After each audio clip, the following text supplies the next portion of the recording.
que Alger soutient des groupes terroristes et soutient des, écoutez, ça c'est une factions rebelles. C'est une donne qui n'est pas nouvelle aujourd'hui. Il ne faut jamais oublier une chose essentielle, c'est que le terrorisme djihadiste, islamiste, salafiste, qui a prospéré en Afrique, a été une contamination algérienne. Il ne faut jamais oublier que la plupart des premiers dirigeants de ces mouvements viennent des mouvements du GIA algérien et d'autres mouvances que le FIS, le Front du Salut islamique, le Front islamique du Salut en Algérie, avait affronté pendant la guerre civile.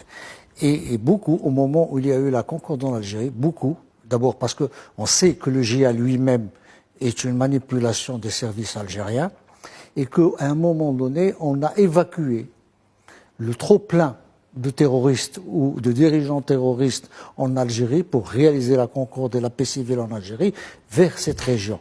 Donc tout cet activisme, d'autant plus que pour l'Algérie, elle a toujours été présente à travers, parce que c'est tout de même 2300 kilomètres, si on compte le Niger, 1300 kilomètres seulement si on compte le Mali, de frontières. Et c'est très important pour sa propre stabilité.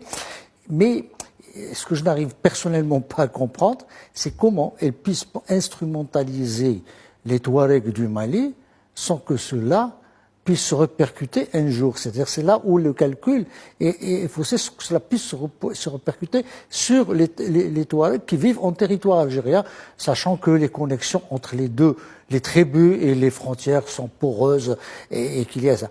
Donc il y a ce péché originel de l'islamisme dans les régions du Sahel qui est parti d'abord de l'Algérie et qui s'est étendu au Sahel et qui a continué à prospérer et que l'Algérie a continué à filtrer, à utiliser. Ça, c'est ce qu'elle sait faire de mieux dans sa politique extérieure. C'est-à-dire, il n'a jamais été... Si on revoit toute l'histoire de la diplomatie algérienne depuis la création de l'Algérie actuelle, on ne le trouve que du temps de déjà. Il faut voir ce que Alger abritait comme terroriste et comme mouvement les Carlos, les groupes Abader, tous l'État basque, l'État basque, les Catalans. Ça a toujours été pour elle un outil qu'elle a hérité peut-être par malformation génétique du FLN et qui continue à travailler. Il n'a pas encore réussi à développer autre chose, autre outil.